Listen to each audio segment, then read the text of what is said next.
Vino Lion Media presents Business First. Hi all, and welcome to another edition of Business First with Sonia Aline. I am your host, and today we're going to talk about what it takes to really build and sustain an entrepreneurial mindset. We know that we are living in tough times, and whereas this period has been devastating for a lot of us, it's also been a very creative time for many of us. It's been a time of, we've heard the word many times, a time to pivot. And many of us have done that successfully. We want to be able to talk about what that looks like today. We want to talk about, how you can persevere in good times and bad times, because sometimes entrepreneurs can get comfortable with where they are. And so we want to look at really what's the mindset of an entrepreneur and how you can stay on top of your game no matter what's going on in the marketplace. And we have the perfect guest today to do that. I welcome Rhonda Ridley, who is the CEO of Affinity Public Relations. Hey, Rhonda. Hi, Sonia. How are you? I am good. I am so glad to have you here. Thank you so much for having me. I'm looking forward to speaking with you. Yeah. So we had some really good conversation offline, and it's why I'm excited for what our audience is going to be able to hear today. You grew up in I'm going to say a unique situation. I mean, I've met many people who have said, their parents, had encouraged them to, work for themselves or not be reliant on a corporate job. But from my personal experience, and a lot of other people I know, that's rare. I was raised in a household where you get a good, safe job, like that's what you do. And but your mom had different ideas for you and your siblings. Can you share some of that? Yes. Yeah, I'm a young girl growing up in Jersey City, New Jersey, who had initially a dad who spent some very quality time with me. I didn't realize it was quality time until I was older. And in those moments of quality time, he was always encouraging me to do more, to be more, how I should be treated, what I was made for. And so those things were kind of settled in my spirit by the time my mom became a single parent. My dad passed away when I was 12. And I didn't realize until later that was even a pivotal age to lose a father. So it caused my mom to have to become very resilient. She's raising 3 children by herself. And because she had to end up working 3 jobs, I think her language to us became different because she didn't want us to have to go through what she went through. And so she never asked us what jobs we wanted. She always asked us what businesses did we want to own. And she kind of really instilled that spirit in us. I remember for one Easter, there was an outfit that I wanted. And of course, being a single mom, she couldn't afford to buy it, but she was always a seamstress. So being a seamstress, she had more than one sewing machine. She said to me, if you want this outfit, you're going to have to make it. And that meant she wasn't going to stand over me. She wasn't going to micromanage me. I was literally going to have to go into her sewing room, read my patterns, and try to learn how to make the outfit that I so desperately wanted for Easter. And that furthered this sort of kind of resiliency in me that whatever I need, I can do it. That I didn't have to rely on a 9-to-5. I've only had 2 9-to-5s in my life, in my entire life. Everything else has been a business that I've started. Everything else, being 10 years old, sitting on my back porch doing people's hair. I've always done hair. I've always made my own clothes. It wasn't until I got married that shopping for clothes became a thing because I was so used to making my own clothes. And so, for me, even to this very day, I was talking to my mom the other day and we were just talking about what business is looking like for me now and how I've been able to sustain, throughout the pandemic. Have I had to pivot? Not so much. But do I know what it looks like to have to do so? Absolutely. So I want to go back to your mom asking you, because what that brought up for me was I remember as a kid and being with other kids my age that we talked about the professions that we were going to embark on. And so it was everything from being a model, an astronaut, to a garbage man, to a fireman. It was just all of those things, right? All of the things that we kind of grew up looking at. And so in an environment where you, and I don't know if you had any role models of business owners, when your mom said, like, what kind of business are you thinking about starting? Like, what was that conjuring up for you in your head? Like, what could that possibly have looked like for you? What that looked like for me, Sonia, was that I was going to be a fashion designer. That's what it looked like for me, because that was the thing that I had always known. I didn't think about hair as a business. Doing hair was always fun for me. Right. It was always cathartic for me. It was always wonderful to see people walk away and go, oh, I love my hair. My hair looks amazing. Oh my gosh, you did a beautiful job. Sewing was personal for me. And as I began to grow, I began to kind of go through my grandmother's closets. My grandmother's wardrobe was fire growing up. And then she would allow us to go through her drawers and look at her slip, her shoes, her gloves, her hats. Like, the fire of being a fashion designer was just literally burning in me. Then I get to high school, and 10th and 11th grade, I have a chemistry teacher and I have a biology teacher. Both of them are fashion magnets. I went to class because of the way they dressed. Wow. All I knew was that when I graduated high school, I was going to FIT and I was going to become a fashion designer. I was going to have a fashion house. That's what I knew. That's the fire that burned in me when she kept asking. That was the only answer I ever had for her. And she always supported that. That's amazing. So did you ever go into fashion? Was that when you graduated? Never. That's what's so crazy. All right. So what's really important now, so we got to talk about this fire, right? Yeah. And what doused it, or, what made it transition into something else? Because that's your personality. Your personality is fire. And so I can't imagine that you would have something like burning in you that you would just let go. Right. And you're absolutely right, because that's the thing my mother always said about me. She said two things. She said, you have more patience than I've ever seen in any adult, and you are never afraid to go with what you believe. Mm-hmm. And so what happened was when high school was coming to an end and we started looking at FIT, what we found out was, because we lived in New Jersey, my mom was going to have to pay double tuition. And she just couldn't do it. And it was the hardest conversation she had to have with me, that I was not going to be able to go to FIT. So she said to me, the only thing I can suggest is the next best thing to do is to go to school for business. Get your degree in business, get your degree in marketing, get your degree in psychology, be able to know that when the time comes, you'll be able to have that business. And even though I've never, ever, ever gone into fashion business, where I am right now, Sonia, is where I was meant to be. I believe that the reason that fire was put into me so young was because it was never supposed to leave me, no matter what I did.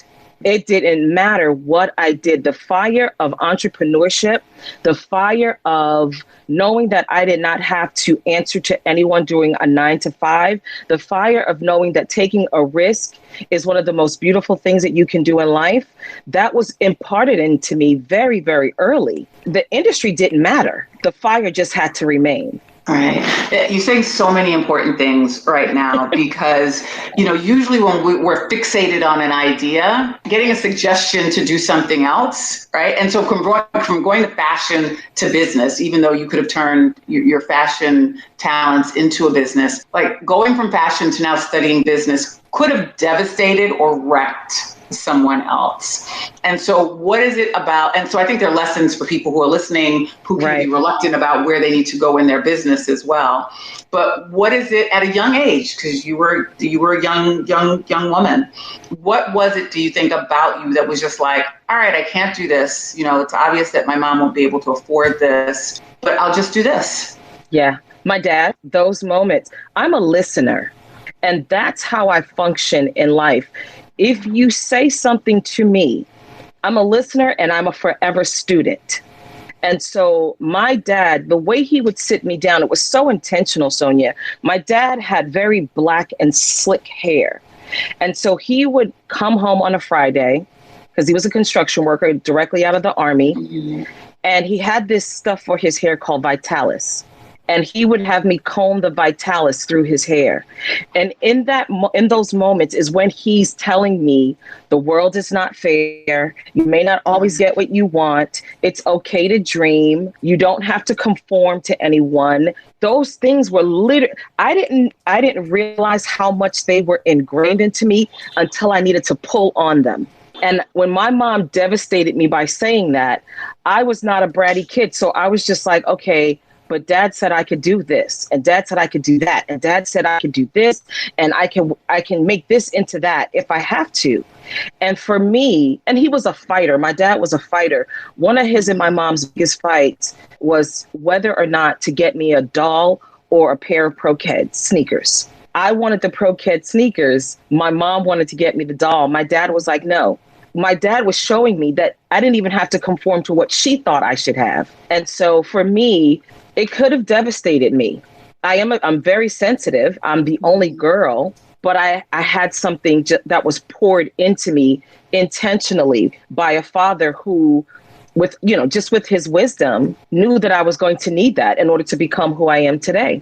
Can we talk about listening as a really powerful trait? Like that is, and I think particularly for Black women, particularly for people of color, I had a good friend of mine said that, she believed that one of the reasons that Black women were seen as loud is because if we weren't, right, like nobody would hear us or no one would listen to us. And so, sometimes we can be more defensive, or sometimes I even feel like the culture that we're in now is really to tell people, like, always speak up and always talk a lot and always make sure that you're letting people know you're in the room and letting people, but there's a lot, and I'm not saying that any of those things aren't right. But there's also a lot of power in listening. And it's not a strategy that people talk about a lot. And I wasn't prepared for that in our conversation, but it's so I hope I'm not putting you on the spot for some things that you might feel or think about, the power of, like, you don't always have to respond. You don't even always have to agree, right? But listening can be so powerful when, in terms of, assessing situations, gathering information, and just kind of staying quiet and seeing what's going on. Listening became very important to me because as the middle child, I never felt heard. My mom was super, super close to my older brother.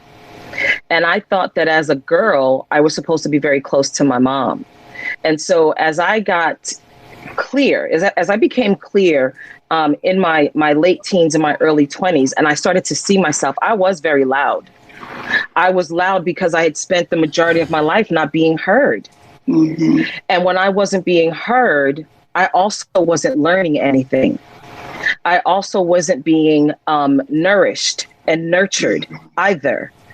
And I began to understand. I remember there was a line in American Gangster with Denzel Washington, and he's talking to Ejiofor, and they were walking into this party. And he said to him, I told you guys not to buy anything with your money. And here you are, you're loud, your suit is loud. He says, don't you know the loudest person in the room is the most insecure person in the room? And I remember that just kind of stabbing me. And I was like, there's more insecurity still in me that I need to really pray about, think about, get rid of. And my husband often says to me, he goes, babe, you're being really quiet. And I'll go, yeah, I'm just listening. I'm just listening because I believe in listening. I think women are the most powerful gender you can ever find. We are so powerful. We don't need to be loud, but people don't tell us that. We think because we are the weaker sex, we are weak. It is because we're the weaker sex that we are strong. We hear you, we feel you, we smell you, we are you. And so when I realized that I did not have to be loud, I remember my husband coming into the home office one day and I was having this conversation and there was a look on his face he was just disturbed. And I said to him, I put my hand over the phone and I go, what's the matter? He goes, babe, can I just say something to you? I said, sure. He goes, there's a time to be a lion and there's a time to be a butterfly. This is your business. if you can take it down a little bit. And he's been that voice of reason for me when it comes to understanding how powerful women are and how our tenderness is what speaks volume, how our clarity, because we're quiet, is the storm that you're needing when it's necessary. That when we are listening and hearing what you're saying, we're learning who you are. I don't have to be the smartest person in the room. Because I am a forever student, I want to learn as much as possible. When people talk to me, I could be at a party and I can be quiet. We were just in the Hamptons this weekend, and I sat at the table. I was very quiet. And then my husband brought me into a conversation, and the gentleman goes, "You were listening the whole time?" I said, "Yeah, I was listening the whole time." He said, "You jumped right into the conversation." Because I'm listening. And I began to talk to him, and he goes, "How did you get that? Like, how did you get that other conversation?" Listening has so many levels to it. Mm-hmm. But when you are clear about who you are as a woman, as a person, as an entrepreneur, as a parent, when you are clear about who you are, you don't have to talk as much as you have to listen. So wait, how did you become so self-aware? My self-awareness came when I decided that there was something different that had to happen in my life. It was about 24 years ago. I had completely stopped dating. I had become engrossed in self-actualization, self-help, the Bible, talking to older women who knew more than I did, getting clarity about what womanhood is versus what it had become. And there was some ugly in me. I didn't have any female friends because I was brought up to believe that women should not have women friends because women are too catty and they're too backstabbing. So I didn't have female friends. I didn't have a sense of who I really wanted to be. And so I took a break from people and dating and hanging out with my friends for about 3 years and just learned about who I knew I wanted to be. It was lonely. It was scary. It was different. It was uncomfortable, but it was so necessary because when I came out, Sonia, I literally met my husband. And when I think about all the junk I got rid of in those 3 years, he would have never accepted that. And so it was a see him. Yeah. I would not have been able. And I say that to him all the time. I said, the reason we met when we did is because I would have ruined your life. Wow. Because I was ruined. Because I was unhealed from a lot of stuff, from that little girl not being heard after my dad died, all the way up to not being able to have the dream of being a fashion designer. I had hurt that had come along with me. You know, he literally said to me, "I see you though." I had never had a man say that. And it was weird to me. What had I allowed myself to accept before that I was getting differently now that was going to continue to raise the bar of my womanhood, my womanness, my ability to know when to be a lion and when to be a butterfly, to be able to have that balance and put those things in their proper perspective and be okay with that, be unapologetic about that. Because at this stage of my life, I am woman. You will hear me roar because I am gonna, it was about finding the strength that was meant for me and not my mother's strength based on her hurt. She tried to give me her strength and her perspective of life based on her hurt. I wanted to purge and come up renewed. And that's what I did. You're saying so many things and I know for folks who are listening, we're going to tie all this back to business, but I think those who are listening can see how business correlates in that. But it's true. I think we do carry, so on top of our own stuff, right? A lot of times we are carrying the pain of our fathers, of our mothers, and not even understanding like how the stuff is playing out in our lives and sabotaging, right? That's our right. dreams and our goals and the things that we're reaching for. Let's go back to your first job. You said you've only had 2 in your entire life. Well, back in the day, I worked at the mall. We all kind of at some point worked at the mall. We had those jobs. Yes. But your first adult job. My first adult job was working. I literally had a friend when I was at the mall who worked for the executive offices of Woolworth. Mm-hmm. And she was deciding to leave. I was just studying at that point. The manager at the mall, the store I worked at was a jewelry store. He wanted me to study diamonds. And so I had just started studying about diamonds. And this girl came into work one day and she goes, "I'm leaving my full-time job. Do you want it?" I was like, "What?" She goes, "Do you want it?" I said, "Well, what do you do?" She goes, "I work for the Woolworth building." And I was like, "Okay, what would I have to do?" She goes, "Oh, you would help run the store planning department of Woolworth." I was like, I don't want to do that. And she goes, "It's easy. You should try it." I was like, what? When I tell you, this girl and I were like this. We passed each other at work. We were not friends at all. And so I said to her, I was like, "Sure, if you think, I'll fit there, set up the interview." She set up the interview, Sonia, and the gentleman I interviewed with wasn't asking me questions about the job. He wanted to talk about the fact that I reminded him at the time of Robin Givens. That was your interview. That was my interview. And as a young woman, I'm like, is this what's supposed to even be happening at a corporate job? And I'm letting him talk to me and ask me questions. And he asked me what I wanted to do. And he goes, "Yeah, I think this interview is over. Thank you for coming in." And I walked out annoyed. Like, I was so annoyed. Like, why did I have to sit there and let this man over me and talk to me about how he has this big crush on Robin Givens? And as I'm leaving, about to go into the train, he calls me and he goes, "Can you start on Monday?"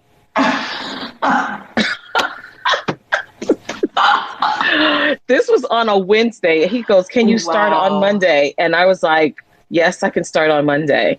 My first adult job was one of the planners for the store planning department of Woolworth. We just planned the stores all over the world. And anywhere you could think there was a Woolworth store, we planned those stores in my department. And again, I think it was just a bump in the road because I was only there for 2.5 years. Mm-hmm. And I can't even tell you to this day what I learned. I can't tell you the necessity. I think the biggest thing I walked away from, there was a Black woman in that department. All the men were white in that department. She was the only woman. She was Black. I remember her calling me in her office one day when I first got there. And she said, "Never let them tell you who you are." That's it. That's all I remembered. That's literally all I remembered. And I see it as a gift that I needed to allow to happen and take it in order to know what I did not want, in order to further confirm where I did not want to be. My second job was as a school teacher. I loved it. When I tell you, I absolutely loved being a school teacher. I just could not stay there past the point that I was there. Yeah. I was teaching for 7.5 years. And then when it was time to go, you know what happened? I was being stubborn again. I was like, I don't want to leave this job. I love my students. They love me. I'm about to get transferred to high school. I'm loving this. I fell down the stairs one morning and became paralyzed for 1.5 years. Talk about changing your entire mind, heart, perspective. I'm laid up for 1.5 years, not able to walk, because I was too stubborn to walk away from that job when I was supposed to, because there was something else for me. I was supposed to start doing this then, but I got comfortable. Right. And that's the thing about being an entrepreneur. We can never get comfortable. Yeah. Never, ever, ever get comfortable. Be willing to be uncomfortable. And don't look at discomfort as a displeasure. Right. Look at it as a growth spurt. We all have growth spurts. You know what I mean? If you have children, you watch your children go through their growth spurts. You may not remember your own, but you watch your children go through their growth spurts. Your business does the same thing. So does your heart and your mind have to go through growth spurts to be an entrepreneur, to be a business person. Yeah. Those are the only 2 jobs I ever had. What's fascinating too, so I didn't know about your accident and the paralysis, but when you said the woman at Woolworth said, don't ever let them tell you who you are. What came to me is that like you had gotten consistent messages, which most of us do, right, throughout your life, from your dad, from your mom, from situations that moved you into different directions, from this woman at Woolworth, and maybe the one time you didn't listen is what you're saying, right? The one time that you didn't listen. It gave you time to listen some more. Because what was that year and a half? Like, were you afraid that you weren't going to walk again? Like, what was I was already told I wasn't going to walk again. Oh my gosh. I was already told I was not going to walk again. They did everything except back surgery. I had everything from hydrocortisone shots in my back. I had, these major MRIs in these machines I had never seen before. The school had specialists come in to check on me. No one could figure out what was going on. And the only thing I could chalk it up to, Sonia, I promise you, I was like, God, this is you. This is you trying to get my attention, because I was just being so hard-headed and not listening. And the doctors, all of them, hands down said, we don't believe you'll ever walk again. So you have to get ready. Girl, I sold my car.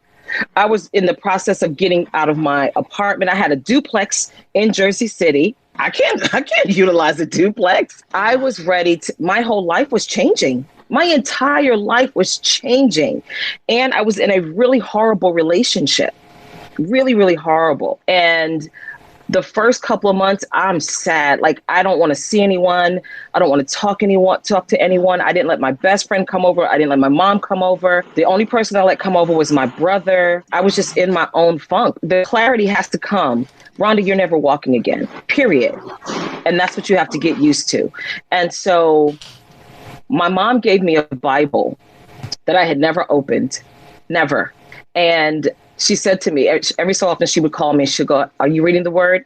"No, Mom, I'm not reading the word." I'm giving her attitude, stank attitude. "No, Mom, I'm not reading the Bible." Nope. No. "Why do you keep calling me, asking me? I'm not reading the Bible." And when I tell you, it was just, I was angry. Angry. Like, I knew everything that I had done and wanted to do. Why was this happening? And one day I said, okay, I'm going to start reading the Bible. Maybe at the 13th month mark, I'm like, okay, I'm going to start reading the Bible. I've done everything else. I'm going to start reading the Bible. I start reading the Bible and I get stuck. So you'd already been on your back for a year. Yes. Okay. Yes. My brother and my boyfriend were the ones that were taking care of me. Mm-hmm. Mind you, my brother had just had a brand new baby and was living in New York while I'm in Jersey. But he's taking care of me, checking on me, bringing me food, making sure I'm okay, taking me to my appointments. If he couldn't take me, then my best friend was taking me. So at like the 13th-month mark, I'm reading the Bible and I start reading specifically the book of Psalms. And I'm looking at the life of David and how David was this, this mighty man who then had to come really low. He had to get out of his own way. And I'm just like, wow, was I in my own way all of this time? Now, I'm just talking to myself because that's all I have at this point. When we get closer to the 14th month mark, the 15th month mark, I'm like, what is going on? Like, I'm really loving the time I'm spending in the Word. Then my heart starts to change. My mind starts to change. Then I'm talking to God. I'm having one-on-one conversations with God. And then one day when we hit that year and a half mark, Sonia, this voice says, "Get up." I know I'm the only one in the house. I am the only one. So I'm looking around, acting like I didn't hear it. I'm just reading and still reading. And then a voice says it again, "Get up." And then my heart knew that was God. And I'm looking at my legs. I'm looking at my body. I'm like, what am I supposed to do? Like, I don't know what to do. I grabbed my leg. Took my leg off of the bed, arched my body up, grabbed the other leg, put it off of the bed. Now my bathroom was right adjacent to my bedroom in this duplex. And all I said to myself was, if I could get to the wall, that means that I know I'm walking. I know I'm walking if I can reach that wall.